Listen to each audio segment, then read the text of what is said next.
10월 9일 오순절 후 18번째 주일 예배를 하나님께 드리겠습니다.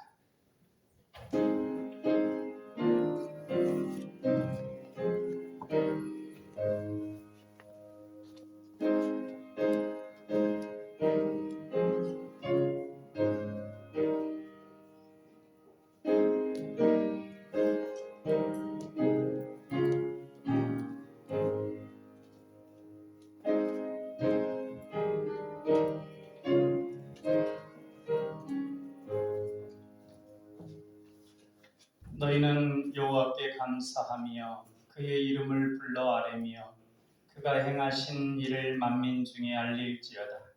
그에게 노래하며 그를 찬양하고 그 모든 기사를 전할지어다. 그의 성호를 자랑하라. 여호와를 구하는 자마다 마음이 즐거울지로다. 아멘. 찬송과 영광과 경배를 받으시기에 합당하신 하나님 아버지, 저희들에게 이토록 좋은 계절을 허락해 주심에 감사를 드립니다. 하늘이 높고 푸르러진 것처럼 하나님을 향한 우리의 신앙도 더욱 드높아지게 하옵소서. 가뭄에 내리는 보슬비처럼 우리 심령에 성령의 단비를 내리어 주옵소서. 우리의 찬양과 기도와 예물드림이 하늘 보좌에 상달되기를 원하오며 예배의 주관자 되시는 예수 그리스도 이름으로 기도하옵나이다. 아멘.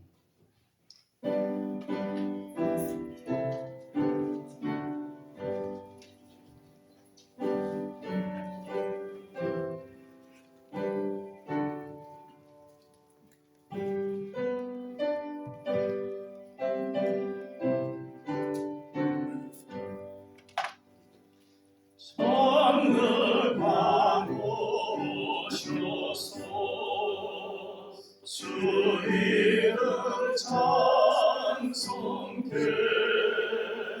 하옵소서. 영광과 권능의 성부여 오셔서 우리를 다스려 주소서. 강세한 성자여 오셔서 궤도를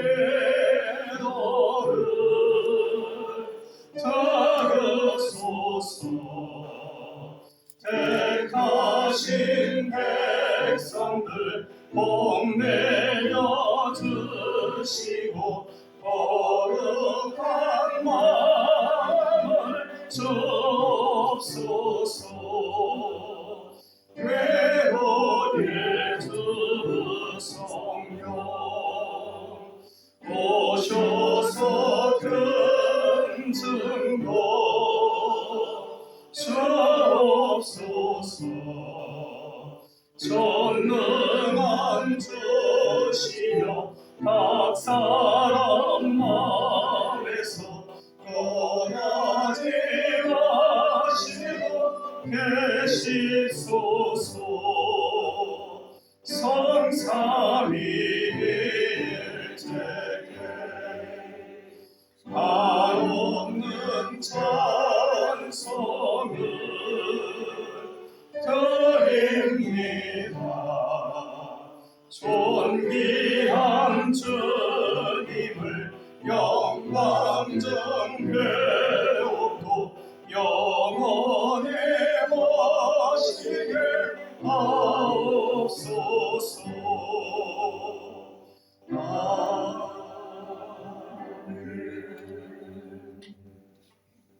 사도신경 하심으로 신앙 고백하겠습니다. 나는 전능하신 아버지 하나님 천지의 창조주를 믿습니다. 나는 그의 유일하신 아들 우리 주 예수 그리스도를 믿습니다. 그는 성령으로 잉태되어 동정녀 마리아에게서 나시고 본디오 빌라도에게 고난을 받아 십자가에 못 박혀 죽으시고 장사된 지 사흘 만에 죽은 자 가운데서 다시 살아나셨으며 하늘에 오르시어 전능하신 아버지 하나님 우편에 앉아 계시다가 거기로부터 살아있는 자와 죽은 자를 심판하러 오십니다.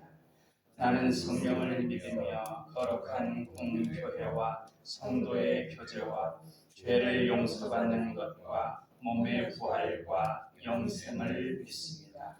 아멘. 성시교독은 시편 124편입니다.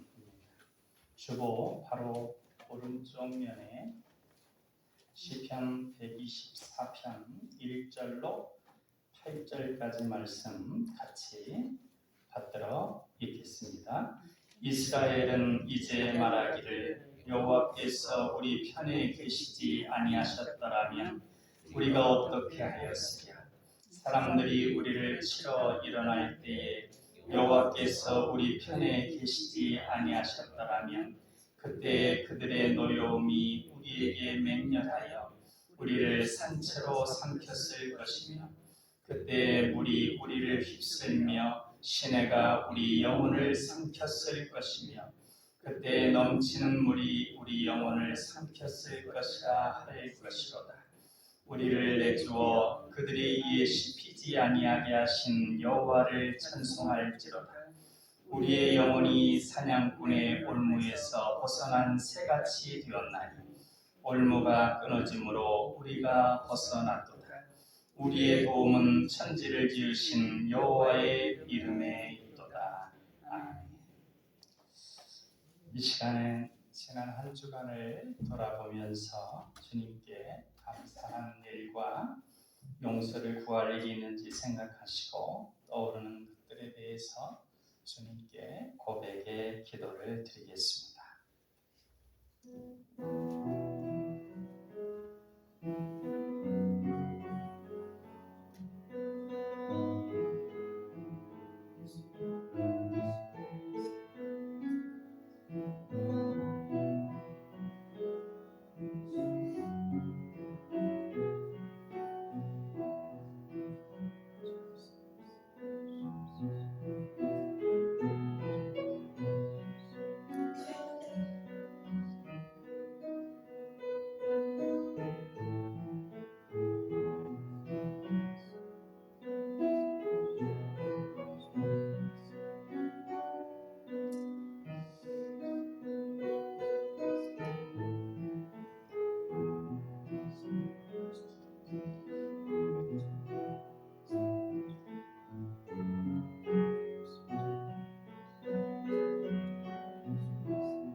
내가 그들의 악행을 사하고 다시는 그 죄를 기억하지 아니하리라.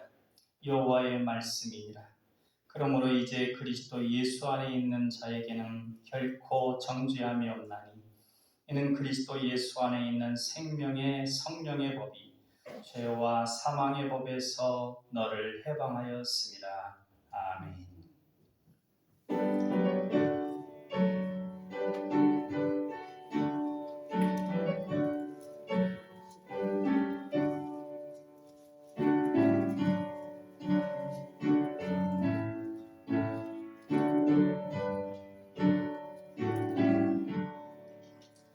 목에 금원 강비 가사 찬송하게 하소서. 한량 없이 자비하시 증량할 길 없도다. 천사들의 찬송가를 내게 가르치소서. 구속하신 그 사랑을 항상 찬송합니다. 주의 크신 도움 받아 이때까지 왔으니 이와 같이 천국에도 이르기를 바라네. 하나님의 꿈을 떠나 죄에 빠진 우리는 예수 구원 하시려고 보혈을 펴주셨네. 주의 귀한 은혜 받고 일생 맺은 자에게 주의 은혜 사슬 대사 나를 젖게 하소서. 우리 마음을 열어가려 범죄하게 치우네. 하나님이 받으시고 천국에 들지소서. 아멘.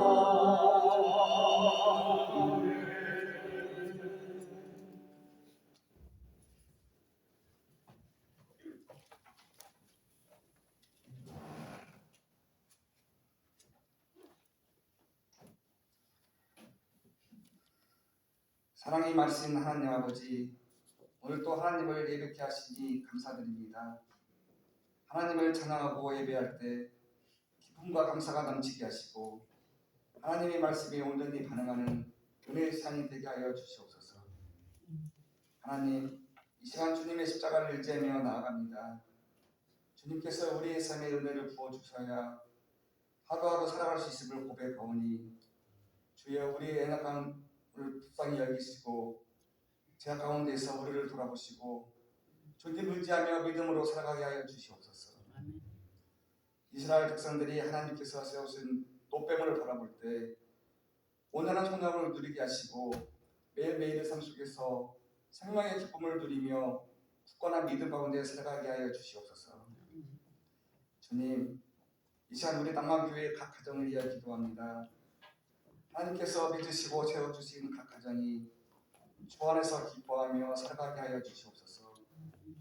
세월을 아끼며 지혜 있는 자같이 행하는 각 가정이 되어서 악을 선으로 이기며 항상 승리하는 믿음의 메모가들이 다 되게 하여 주시고 주님 보시기에 기뻐하시는 가정으로 온전히 세워지게 하여 주시옵소서.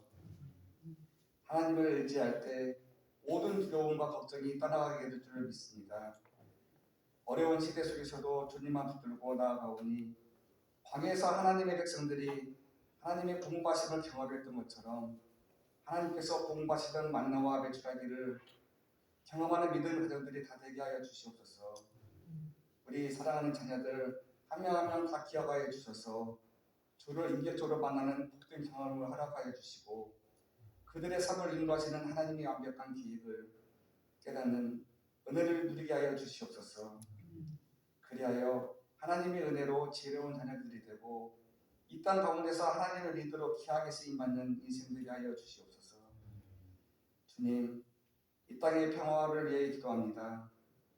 이전자들을 걸어 세워주셔서 그들이 국민을 위해 일할 수 있는 일꾼 되게 하여 주시고 하나님께서 지혜 있는 자같이 하여 주셔서 하나님의 형상을 담는 사람들이 서로를 해하지 않게 하여 주시고 하나님의 사랑으로 하나 되게 하여 주시옵소서.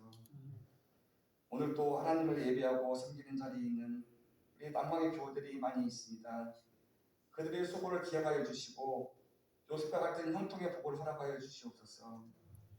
하나님의 말씀을 들고 다니엘에 서시는 다니엘 목사님과도 함께하여 주셔서 성령의 능력으로 창세기 25장 복 주시는 하나님 말씀을 가지고 성령의 능력을 전달하시는 기아 말씀 전달하게 하여 주시고 그 말씀을 듣는 우리 모든 낭망의 교우들이 아멘으로 하답하며 성령의 임재 앞에 무릎 꿇고 나아갈 때 살아계신 하나님의 말씀이 운동장에 있는 말씀이 되게 하여 주시옵소서.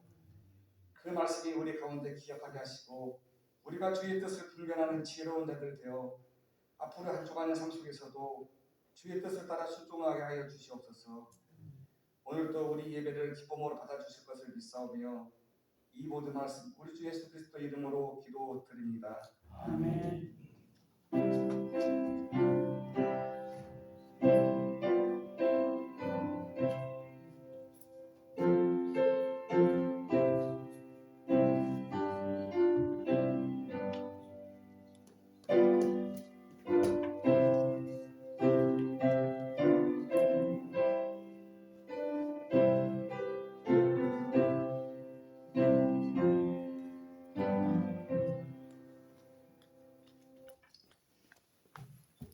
시간 우리에게 주신 하나님 말씀은 창세기 25장 1절부터 11절까지 말씀 주셨습니다. 창세기 25장 1절부터 11절까지 말씀, 한 절은 제가 읽고 한 절은 같이 읽고 그렇게 받들어 읽겠습니다. 아브라함이 후처를 맞이하였으니 그의 이름은 그도라라.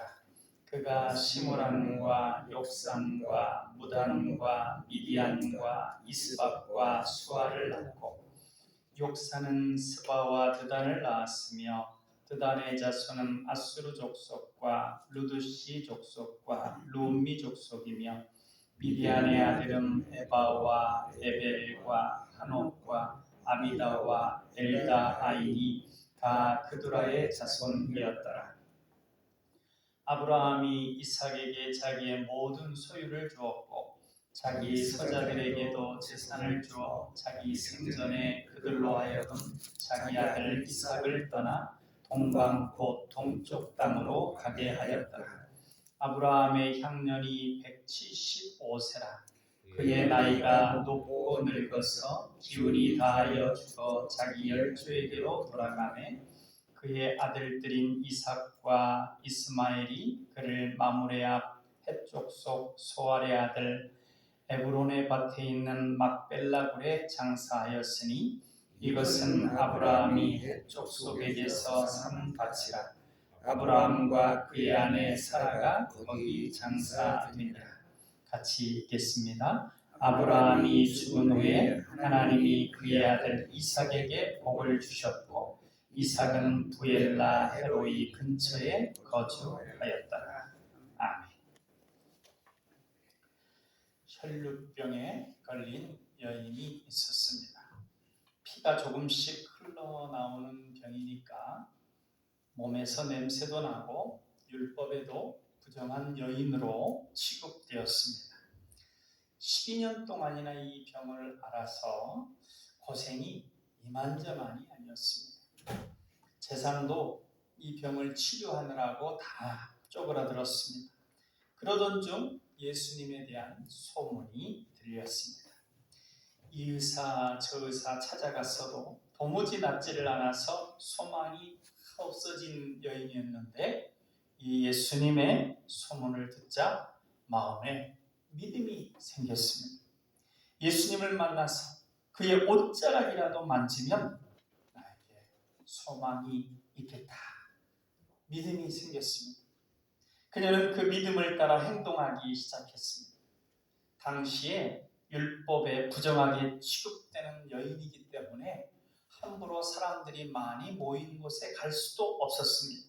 그러나 용기를 냈습니다. 어찌 보면 그 마음 가운데 이판사판이다 하는 그런 마음도 있었습니다. 그런데 다행인 것은 사람이 많아도 너무 많았습니다. 매우 많았습니다. 그래서 모두 다 신경이 예수님께 집중돼서 어떻게 해서든지 예수님을 보고자 예수님께만 집중해서 이 여인에게 신경을 쓰는 사람이 없었습니다. 이 여인은 조심스럽게 그러나 끈질기게 집요하게 예수님께로 조금씩 다가갔습니다. 거의 고개를 숙이다시피 해서 사람들의 틈 사이를 겨우 헤집고 가다가 알 수 없는 사람들 앞에 서 계신 예수님을 보았습니다.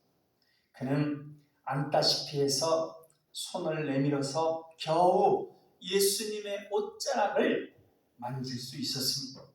그런데 그때 신기한 일이 벌어졌습니다. 자신의 믿음대로 조금씩 흐르면서 자신의 생기를 빠져나가는 병이 없어진 것을 느꼈습니다. 몸에 불편함이 사라졌습니다. 알 수 없는 생명력이 자신 안에 채워진 것을 알 수 있었습니다. 그런데 더 놀라운 일은 예수님이 갑자기 돌아보시면서 누가 내 옷자락을 만졌느냐고 묻는 것이었습니다. 제자들이 어처구니 없다는 듯이 예수님께 이렇게 많은 사람들이 예수님 뒤에서 따라오면서 밀치는데 누가 옷자락을 만졌다니요? 그래서 그런 얘기를 해주니까 다행이다 싶었는데 예수님은 그 말에도 신경 쓰지 않고 계속 두리번거리시는 것입니다. 그래서 이 여인은 숨길 수 없다는 걸 알았습니다.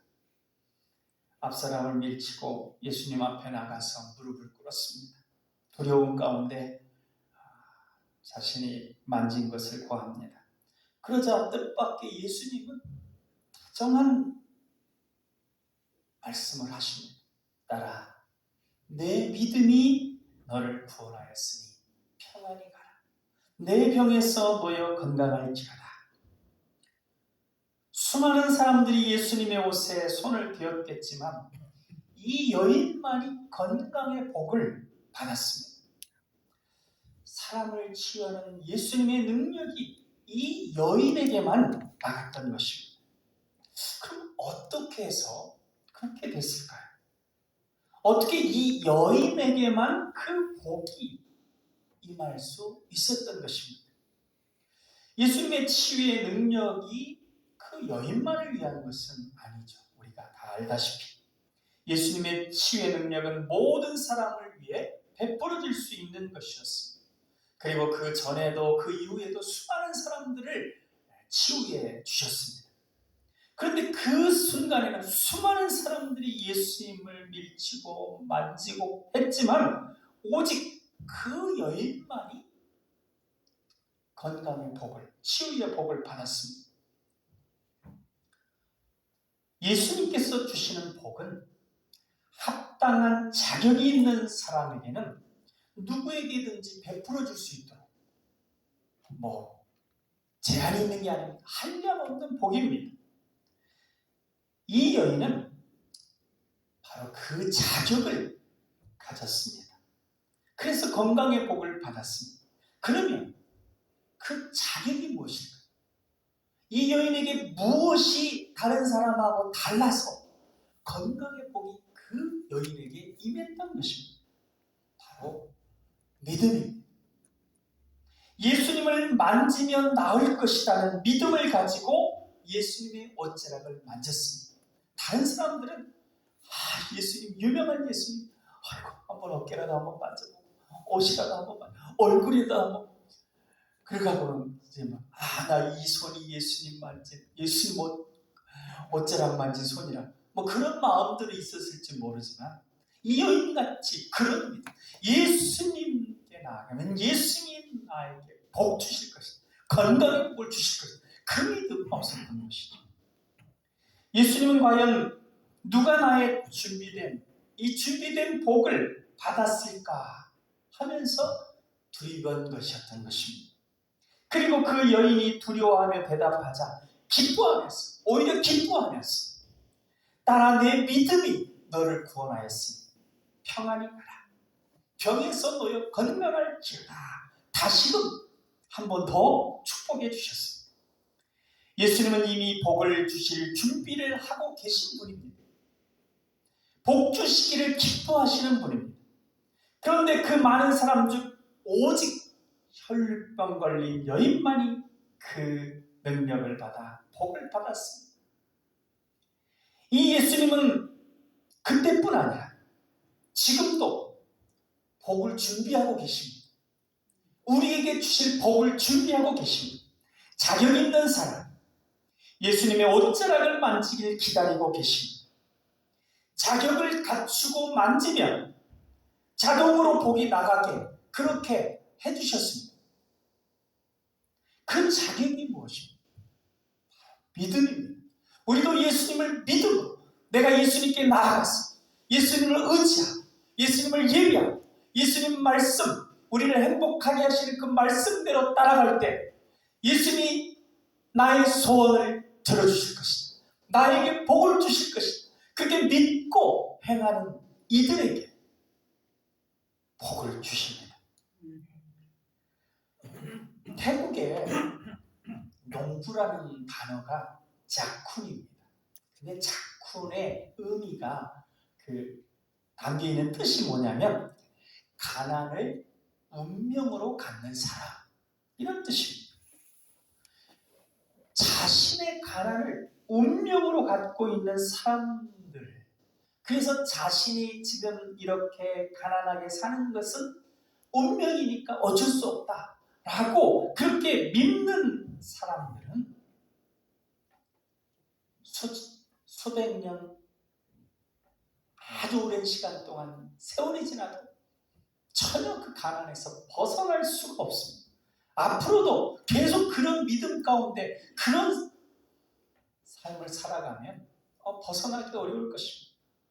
자신이 복받을 사람이라고, 자신이 믿고 예배하고 기대하는 대상이 복 주시는 분이라고 믿지 못한다면, 내가 복은 무슨 복을 받아? 내 팔자에 하나님께 나아가서 그냥 예배 드리는 거지 뭐 하나님이 어떻게 하시겠어?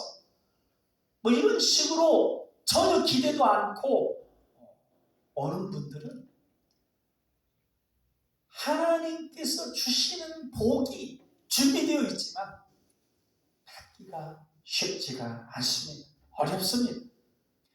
하나님께서는 예배 자리에서 우리를 만나주시겠다고 하셨습니다. 예수님께서 피로 값주고 세운 교회에서 예배 때 주님은 우리 사이를 거닐고 계십니다. 그 수많은 사람들과 예수님이 함께 거닐었던 것처럼 지금 이 자리에 성령님을 통해서 예수님이 거닐고 계십니다. 이 예수님은 능력을 베푸실 준비가 되어 있고 복을 주실 준비가 되어 계십니다.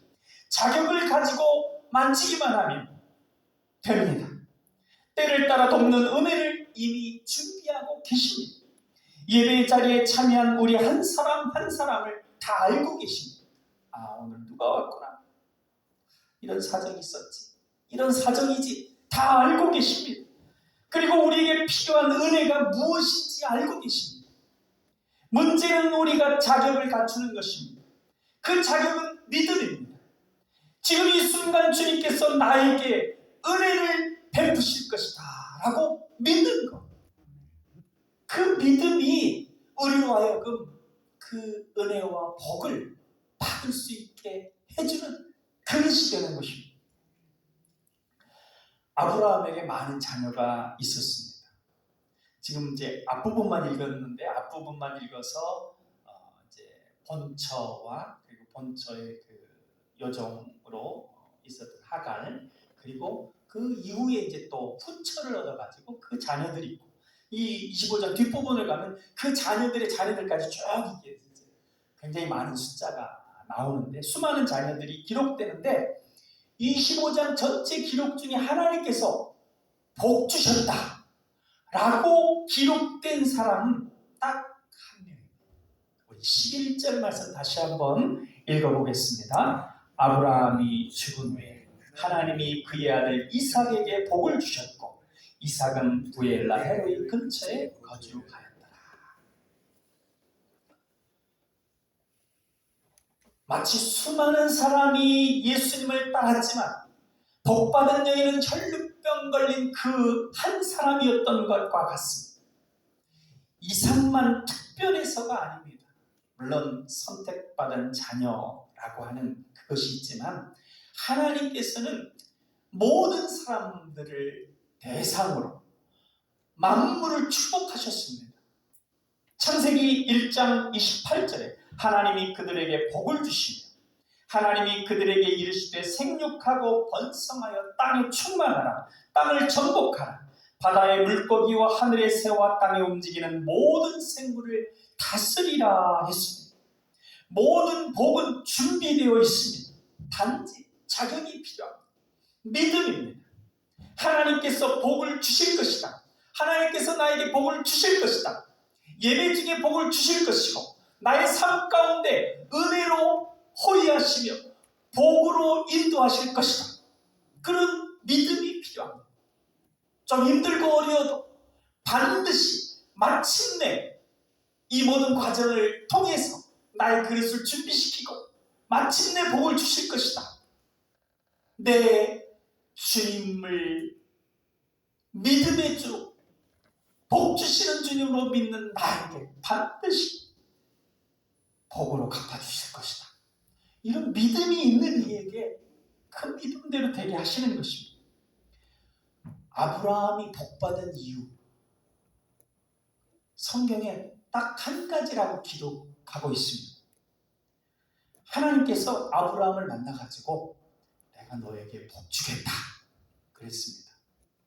자녀도 하늘의 별처럼 많아지게 하고, 그리고 네가 보는 땅 다 네가 차지하게 하고, 그리고 네가 복의 근원이 될 정도로 너를 통해서 많은 사람들이 복받게 하겠다. 그러니까 하나님이 그렇게 복 주시겠다고 하니까 나는 복 주는 하나님이다 하니까 아멘. 하나님이 나에게 복 주실 걸 믿습니다. 그렇게 하나님을 믿었어요. 그러니 하나님께서 아브라함을 너 합격, 복받을 존재다, 나의 상속자다, 이렇게 정하셨습니다. 창세기 15장 6절에 아브라함이 여호와를 믿으니 여호와께서 이를 그의 의로 여기시고, 그 15장 5절 그 앞부분은 바로 아까 말씀드렸던 그 하나님께서 복 주신다는 얘기를 하셨거든요. 그러니까 아브라함 믿습니다 그랬어요. 그랬더니 하나님께서 그걸 그의 의로 여기셨다 그랬습니다. 그러니까 복받기에 합당한 자, 복받을 자격이 있는 자로 그렇게 인정해 주시는 것입니다. 오직 이삭만이 복을 받았다고 기록되어 있습니다. 이삭만이 아버지 아브라함처럼 복 주시는 하나님을 믿었기 때문입니다. 사랑하는 여러분, 하나님은 복 주시는 분이십니다. 이미 우리 모두에게, 우리 각자에게 필요한 은혜와 복은 다 준비되어 있습니다. 말씀으로 천지를 창조하신 하나님께서 준비하는데 시간이 필요한 것은 아닙니다. 필요한 것은 우리의 자격입니다. 우리의 믿음입니다. 하나님께서 나에게 복을 주실 것이라는 믿음이 필요합니다. 나를 건강케 하실 것이라는 믿음이 필요합니다.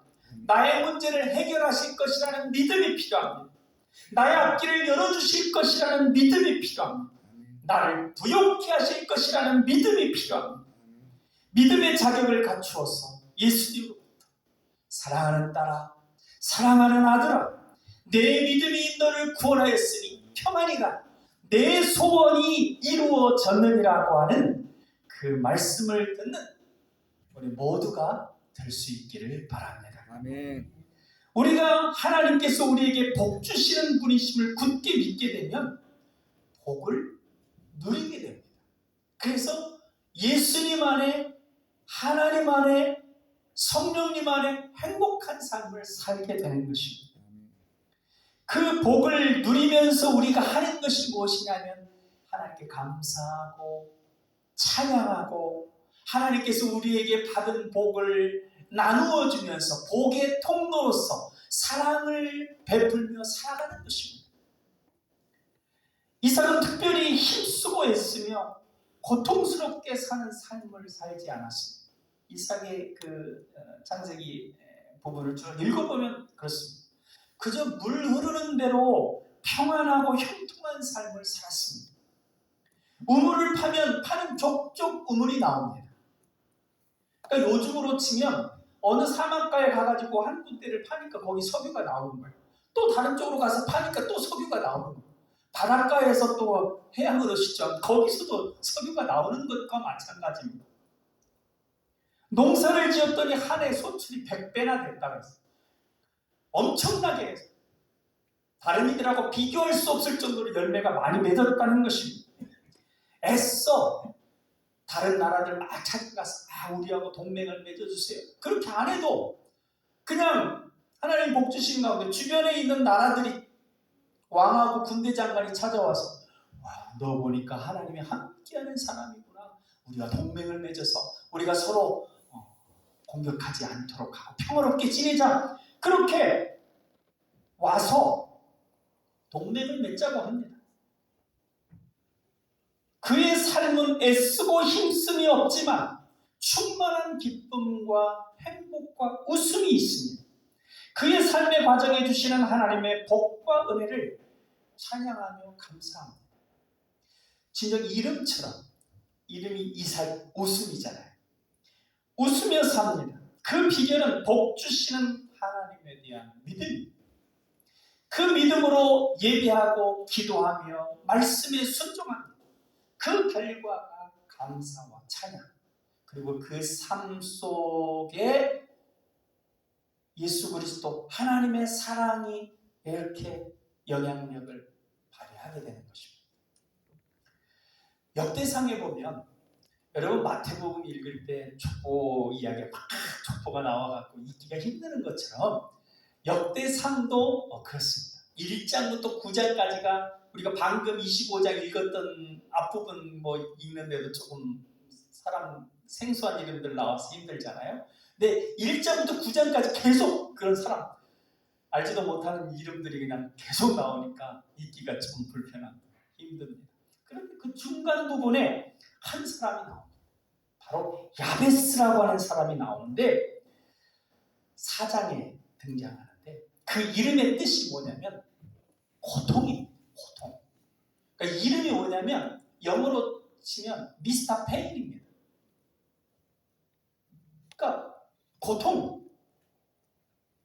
어머니가 이름을 지었다고 그러는데 아마 어머니가 이름을 지었다는 것을 보면 유축컨대 보통 아버지가 그 당시 짓는 시기였는데 어머니가 지은 걸로 봐서 아버지가 없지 않았을까. 그리고 어떤 고통스러운 상황, 막 계속 힘든 상황에 아기까지 낳고 그래서 더 힘들어지지 않았을까. 그리고 또 아기를 낳는 과정에 아주 큰 고통을 겪지 않았을까. 이런저런 생각이 드는데 아무튼 얼마나 고통스러웠으면 아기 이름을 고통이라고 져가지고 그렇게 했을까. 그러니까 쉽게 얘기하면 이런 경우 있잖아요. 어떤 친구가 있는데 그 친구가 끼기만 하면 뭐든지 할 일이 잘 안 되는 거예요. 그리고 그러니까 부모가 볼 때도 그렇고 친척이 볼 때도 그렇고 친구도 볼 때도 그렇고 하고 그러니까 저희 재수탱이 재수 없다는 뜻으로. 근데 그것이 이제 잠깐 별명으로 하다가 이렇게 좀 지나가고 그래도 들을 때 기분 나쁘잖아요. 그런데 이름을 그렇게 줬다는 거예요. 이름을 고통. 더 우리가 이해하기 쉽게 생각하면 좀 더 심하게 얘기하면 저주. 그러니까 이름 부를 때마다 어이 고통, 어이 저주. 아까 자쿤이라고 하는 그 태국 말처럼 고통을 운명으로 물려받았을지 모를 야베스. 어떻게 그 삶을 보면 운명을 벗어날 수 없는 그 고통스러운 삶을 살았고 이제 어머니가 살았던 그 고통스러운 삶을 나도 살 수밖에 없다라고 여겨질 그 상황이었을 그때에 야베스는 결심을 합니다. 나는 이렇게 살지 않겠다. 나는 이렇게 고통을 운명으로 받는 삶을 살지 않겠다. 나는 하나님의 복을 받아야 되겠다. 이렇게 결심을 하고 그는 기도를 시작합니다. 그 기도가 야베스 기도입니다. 하나님 저에게 복을 좀 주세요. 복을 좀 주세요. 제 지경을 넓혀주세요. 제가 지금 숨이 탁탁 막혀서 이쪽으로 가도 고통, 저쪽으로 가도 고통인 거 아시잖아요. 제 지경을 넓혀주세요. 좀 살만하게 해주세요. 주의 손으로 저를 좀 도와주세요. 그래서 이 환난들을 벗어나서 근심 없게 살게 좀 해주세요. 어떻게 보면 구약 시대이기 때문에 예수님도 모르고 그래서 어떤 영적으로 깊이 있는 기도는 아닙니다. 구약 시대의 특징은 육적인 복에 이렇게 좀 집중되어 있고 신약 시대는 좀 영적인 복에 집중되어 있어요. 이 구약 시대 기도문이라서 그냥 우리가 단순히 생각할 수 있는 그런 기도예요.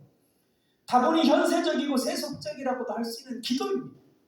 그러나 진실하게 하나님이 복 주시는 분이라고 믿고 기도한 것입니다. 야베스는 꾸준히 믿음을 가지고 기도했고 하나님께서는 그 기도를 들어주셨습니다. 그래서 고통이라고 하는 운명에 그냥 휩쓸릴 것 같았던 야베스. 그러면 다른 사람들은 어떻게 보면 1장부터 9장까지 나온 사람들은 거의 다 그랬을지도 모르죠.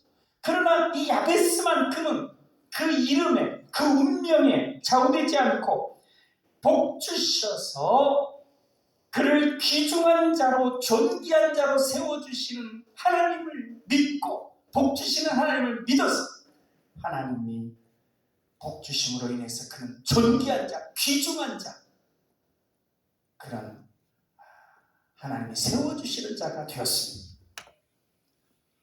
우리가 하나님의 자녀로서 하나님의 복을 받은 존재, 계속해서 복을 받아 누릴 존재, 하나님께서 예수님 안에서 하나님의 자녀가 된 우리에게 복 주시는 방법에 대해서 두 가지를 한번 생각해 보겠습니다. 우리 기독교의 그 행복관이라고 할 수 있는 부분, 첫째는 신명기 8장 16절입니다. 제가 읽어드리겠습니다.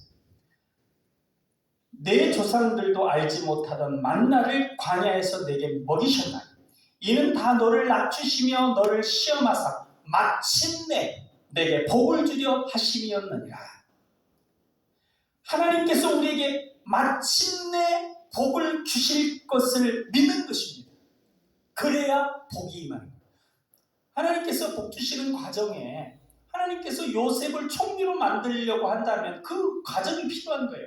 그 과정에 이제 뭐 노예로 팔려가는 것도 있고 여러 가지 있을 수 있는데 그 과정 가운데 있을 때라도 마침내 복을 주실 것이다. 그 믿음을 계속 갖는 겁니다. 지금 당장 여러 가지 어려움이 있고 마음에 힘든 상황일 수 있습니다. 그러나 그러한 상황이 있다 하여도 그것이 하나님께서 우리에게 복 주시지 않는 이유가 아닙니다. 하나님께서 그러한 모든 과정을 통해서 우리를 연단시키시고 준비시켜서 마침내 복을 주신다. 우리가 믿음을 지키고 예배하며 기도할 때, 주신 말씀대로 순종하며 살 때 반드시 복을 주실 것이다 하는 것이 우리의 믿음입니다. 하나님께서 복 주시는 것에 대한 믿음입니다. 야베스의 어머니가 자신의 야베스의 이름을 고통이라고 지을 정도로 비참한 상황이 있었을 때 낙심하지 않고 복 주시는 하나님을 믿고 기도하기로 결심했습니다. 야베스의 결심입니다. 결심하고 기도한 후 바로 그렇게 되었겠습니까? 그렇진 않았겠죠. 이름이 고통이라고 할 정도로 그 삶의 상황이 그 보통 상황이 있는데 결심하고 기도했다고 바로 바뀌겠습니까? 그렇진 않았겠지만 꾸준히 인내하며 기도하니 마침내 복을 받게 된 것입니다. 마침내 존귀한 자가 된 것입니다. 하나님께서 우리에게도 마침내 복을 주실 것입니다. 우리는 이 결말을 믿고 예배하며 기도해야 합니다. 말씀대로 살아가는 순종의 삶을 살아야 합니다. 두 번째, 사무엘상 2장 30절 제가 읽어드리겠습니다. 그러므로 이스라엘 하나님 나 여호와가 말하노라. 내가 전에 내 집과 내 조상의 집이 내 앞에 영원히 행하리라 하였으나 이제 나 여호와가 말하노니 결단코 그렇게 하지 아니하리라. 나를 존중히 여기는 자를 내가 존중히 여기고 나를 멸시하는 자를 내가 경멸하리라. 그 한 부분은 반드시 복을 주시는데 마침내 복을 주시는 하나님이고 다른 한 부분은 존중히 여기는 자를 존중하리라. 여기에서는 선택이 있습니다. 그러면 하나님을 존중히 여길 때 우리를 복 주실 것이라고 말씀하시는데 자녀가 부모를 존중히 여기는 가장 중요한 건 무엇입니까? 부모를 믿는 것입니다. 부모가 자녀를 내가 너를 잘 돌봐주고 잘 교육시키고 그래서 훌륭한 인물로 잘 내가 이끌 것이다. 아이고 엄마 아빠가 뭐 지금 이런 삶을 살아갖고 어떻게 나를 그렇게 잘 교육시키고 그럴 거예요? 아이고 빈말도 하지 마세요. 뭐 이런 식으로 하면 존중하는 겁니까? 존중 안 하는 겁니다. 그 사랑과 능력을 무시하는 것입니다. 상대를 존중한다는 것은 상대를 믿는 것입니다. 우리가 예수님을 최고로 존중하는 것은 예수님을 믿는 것입니다. 예수님이 우리를 죄에서 구원하실 분이라고, 우리를 부활케 해주실, 그래서 하나님 나라에 들어갈 수 있도록 인도해 주실 분이라고 믿는 것, 그것이 예수님을 최고로 존중해 드리는 것입니다. 그러한 존중이 있으면 예수님은 우리의 그 믿음대로 이루어지게 해주셔서 우리를 존중히 여겨주십니다. 하나님께서 우리들에게 내가 너희를 행복하게 하겠다, 내가 너희에게 주는 규례는 너희의 행복을 위한 것이다 말씀하셨습니다. 신명기 10장 13절에 내가 오늘 내 행복을 위하여 내게 명하는 여호와의 명령과 규례를 지킬 것이 아니냐 했습니다. 그러면 그것을 믿고 하나님은 나를 복주시는 분이시라고 하는 믿음을 견고히 붙들고 하나님을 예배하며 꾸준히 복주시기를 기도하며 행복을 위한 말씀들을 따르게 될 때 반드시 마침내 복을 받게 됩니다. 하나님은 마침내 복을 주시는 분이시며 우리의 믿음을 보시고 복을 주시는 분이심을 잊지 말아야 하겠습니다. 우리가 욥기를 살펴보면서도 정리를 했고, 제가 여러 번 강조해서 말씀드렸고, 또 코로나 상황을 지나면서 우리 한국교회가 확실히 깨닫게 된 것이 무엇이냐면 이 번영신약이라고 하는 것이 부족함이 있다는 것입니다. 물론 어떤 분들은 뭐 이단이라고까지 얘기하는데 그것까지는 아니고 부족함이 있는 건 사실입니다. 그러니까 핵심이 뭐냐면 번영신학의 그 부족한 점의 핵심은 뭐냐면 현세의 건강, 부, 행복으로 믿음의 여부를 측정하는 것입니다. 그러니까 이제 분명히 이제 앞부분으로 얘기하는 것은 우리가 하나님을 잘 믿으면 영혼이 잘 되고 범사가 잘 되고 형통하다 라고 하는 것이, 믿음이 좋으면 이런 복들이 임한다 라고 하는 것인데 그건 틀린 생각 아니죠. 틀린 생각 아닙니다. 성경대로 말씀하는 겁니다. 그런데 그 믿음의 여부를 지금 건강하냐, 지금 부하냐, 지금 행복하냐, 그걸로 따지니까 마치 욥의 친구들이 지금 하나님의 어떤 섭리 가운데 고통받고 있는 욥을 보면서 너 지금 이렇게 고통받는 거 보니까 너 죄를 졌구나, 너 죄인이구나 하면서 죄인 취급하면서 너 신앙생활 잘못했구나, 믿음이 없구나 비판하는 것과 같습니다. 그러니까 번영신학의 부족한 점이 그런 부분입니다. 그래서 이제 그런 부족한 부분들에 대해서 이제 비판도 하고 이렇게 하다 보니까 그것이 믿음이 있으면 하나님이 이런 여러 가지 영적인 복, 육적인 복, 모든 복들을 주신다고 하는 부분들에 대해서 조금 흔들리게 됐어요. 그러니까 뒷부분의 부족함 때문에. 그래서 기도에 대한 열심 자체가 흔들릴 위험이 있는데 그건 아니에요. 부족한 건 부족한 대로 알고 우리가 욥이 고난당할 때처럼 지금 연단 중에 있을 수도 있고 예수님이 인류를 위해 고난을 당했던 것처럼 이 세상에서는 하나님 나라를 위해 육신적인 복을 내려놓을 수도 있습니다. 자기가 자원해서, 사도 바울도 자원해서 고난을 당한 것처럼 그럴 수도 있습니다. 그건 더 큰 복을 받는 과정인 것이죠. 그러기에 우리는 복 주시는 하나님에 대해서 이렇게 정리하는 것이 좋습니다. 하나님은 마침내 복을 주시는 분이시다. 하나님을 믿어 예배하고 기도하며 말씀에 순종함으로 하나님을 존중히 여기는 일을 하나님은 반드시 존중히 여기시어 복 주신다.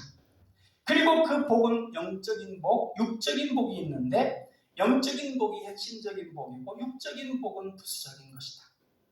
그러나 어느 하나만 고집할 것은 아니고 하나님은 우리로 하여금 영육 간에 온전한 복을 누리게 하신다. 일단 이렇게 정리할 필요가 있습니다. 빌립보서 4장 12절로 13절에 보면 사도 바울이 이런 고백을 하는 것을 볼 수가 있습니다. 나는 비천에 처할 줄도 알고 풍부에 처할 줄도 알아. 모든 일 곧 배부름과 배고픔과 풍부와 궁핍에도 처할 줄 아는 일체의 비결을 배우노라. 내게 능력 주시는 자 안에서 내가 모든 것을 할 수 있느니라. 사도 바울은 하나님 나라를 위해 헌신하는 삶을 살았습니다. 그 과정에서 이 땅에서는 여러 가지 고난을 당했습니다. 예수님께서 우리를 위해 십자가 고난을 당하는 것과 같습니다. 그러나 그 삶을 넉넉히 감당했고 성령의 기쁨 가운데 그 모든 순간순간 기뻐하며 살았습니다. 이것이 영적인 복입니다. 빌립보서 4장 19절에 보면 나의 하나님 그리스도 예수 안에서 영광 가운데 그 풍성한 대로 너희 모든 쓸 것을 채우시리라고 했습니다. 복 주시는 하나님에 대한 믿음 가운데 하나님을 존중히 여기는 이들에게는 모든 쓸 것, 이 영적인 복 가운데 하나님 나라를 위해 헌신한 그 과정이 또한 이 세상 가운데 필요한 모든 것들을 풍족하신 하나님이 넉넉하게 채우실 것이다. 육적인 복. 이런 모든 것들이 함께 주어진다는 것입니다. 우리가 복 주시는 하나님을 믿고 나아갈 때 하나님은 반드시 우리에게 복을 주십니다.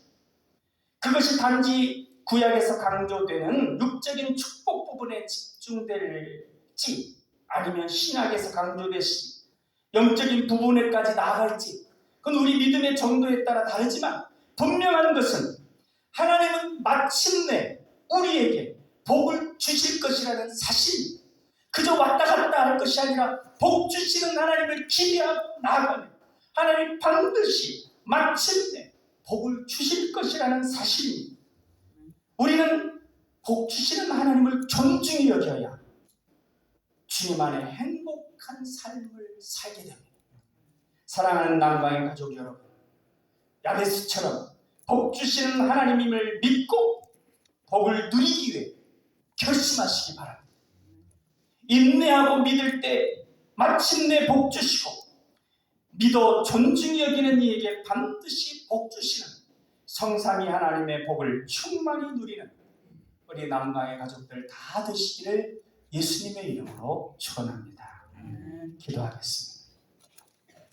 사랑의 하나님, 우리를 복 주시는 하나님임을 믿습니다. 지금 혼란이 있더라도, 지금 어려운 상황이라도 그 모든 과정을 거쳐 마침내 우리를 복 주시는 하나님이심을 믿습니다.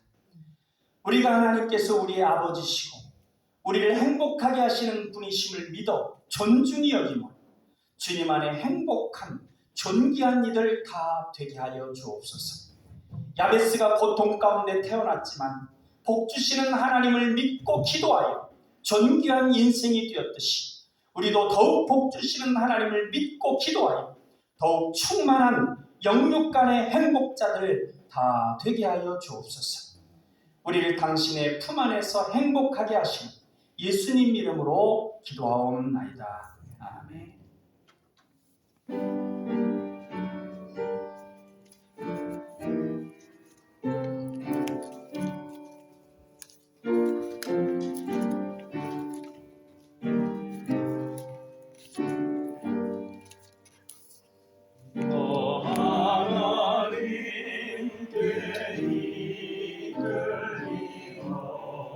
일평생 주만 바라며 어려울 때 힘드시고 언제나 지켜주시리 죽으신 사랑 믿는 자 그 반석 위에 서리라. 너 설레는 맘 다듬고 희망 좀 기다리면서 그 은혜로 신주의 뜻과 사랑에 만족하여라. 우리를 불러주신 주 마음에 소원하신다. 주 찬양하고 기도하며 매번 서당하라.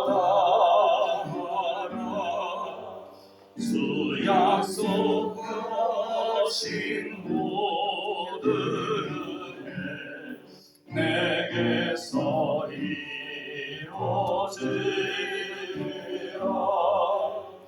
잠들고 의지하는 자 주께서 기억하시리.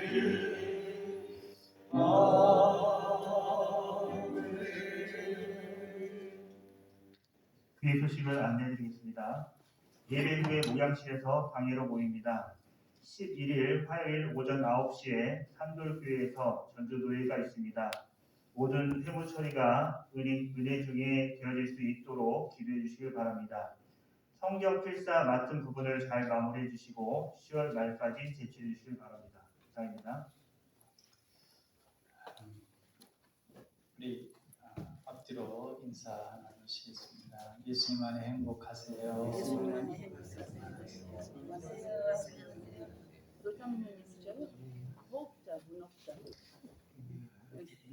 네, 오늘 반가운 분들 오셨습니다.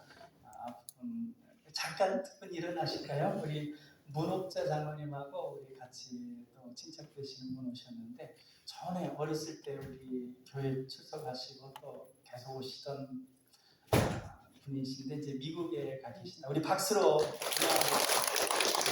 감사합니다. 미국에서 신앙생활 잘하시고 장로님으로 또 봉사하시고 은퇴하셔서 그리고 또 이제 잠깐 한두 달 정도 이렇게 고국에 오셨는데 또 우리 교회 잊지 않고 또 이렇게 오셨습니다. 정말 감사하고 앞으로도 더욱더 하나님의 은혜와 평강 가운데 거하시고 또 우리 가정이 아브라함 같은 명문 가정 되시기를 축복합니다. 기도하겠습니다. 곤궁하고 비난한 품꾼은 너희 형제든지 내 땅 성문 안에 우거하는 객이든지 그를 학대하지 말며 그 품삯을 당일해주고 해진 후까지 미루지 말라. 이는 그가 가난함으로 그 품삯을 간절히 바랍니다. 그가 너를 여호와께 호소하지 않게 하려고 하신 하나님 아버지, 우리가 먹고 마시고 살 수 있는 의식주 생활에 부족하지 않도록 넉넉한 돈과 재물을 주실 줄로 믿고 감사를 드립니다. 하나님께서 주신 돈과 재물로 우리에게 찾아온 나그네를 홀대하지 않고 먹을 음식과 여기를 나누어 주며 그들에게 편의를 제공할 수 있는 사랑의 삶이 우리의 삶이 되어질 수 있도록 역사하여 주옵소서. 우리는 가난한 이웃에게 교만하지 않고 겸손하게 대하여 필요한 것을 베풀어 줄 수 있는 그런 돈과 재물의 여유와 넉넉함을 허락하여 주옵소서.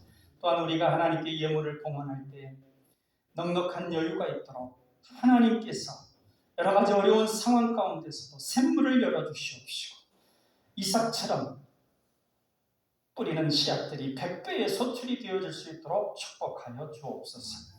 아벨이 하나님께 제사를 드릴 때 양의 피를 제물로 바친 것처럼 우리도 하나님께 피 흘리는 그러한 마음으로 우리의 귀한 것이지만 하나님께 정성껏 봉헌하게 하시니 감사합니다. 하나님께 11조 예물을 봉헌하는 성도들에게 약속하신 복을 주시고 감사 예물을 봉헌하는 성도들에게 범사의 감사가 그치지 않게 하시고 주일헌금, 건축헌금, 선교헌금으로 드리는 예물들이 신령한 향기가 되게 하시어 믿음대로 기도가 응답되게 하여 주옵소서. 예물이 하나님 보좌에 상달될 때 저들의 소원이 다 이루어지게 하여 주옵소서.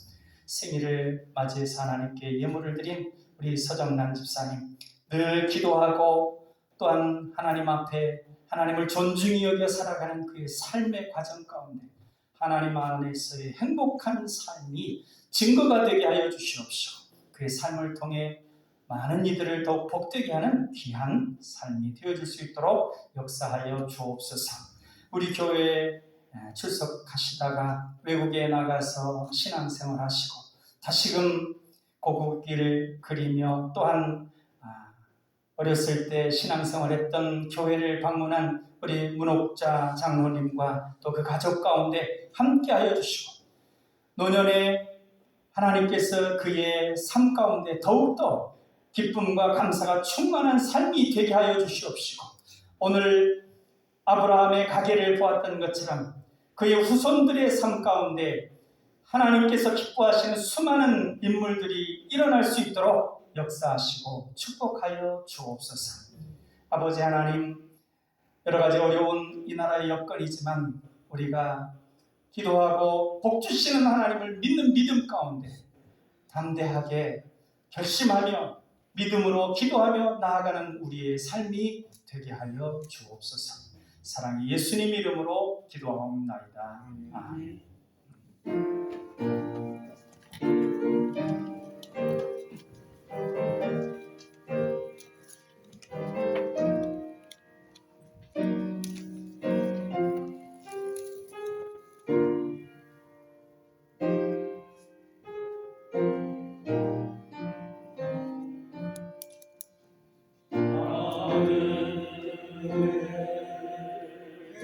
되신 아버지 이름 거룩하사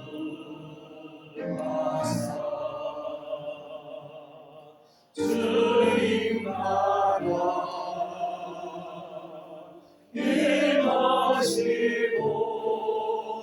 뜻이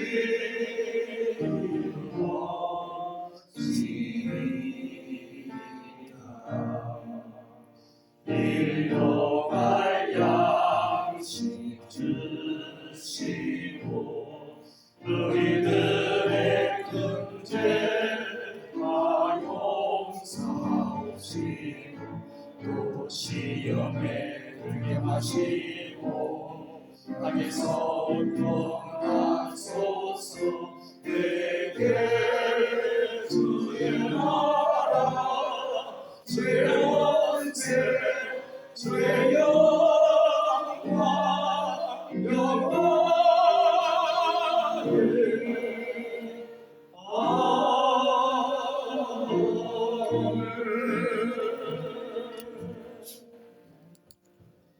이제는 우리 주 예수 그리스도의 은혜와 아버지 하나님의 사랑하심과 성령님의 감화, 감동, 교통, 역사하심이 복 주시는 하나님이심을 믿고 마침내 복 주시며 또한 복 주시어 존귀케 하시는 주님을 통해서 하나님의 영광을 드러내기를 소망하는 우리 사랑하는 남강의 가족들 머리머리 위에 삶 가운데 이제부터 영원토록 함께 하시기를 간절히 축원하옵나이다.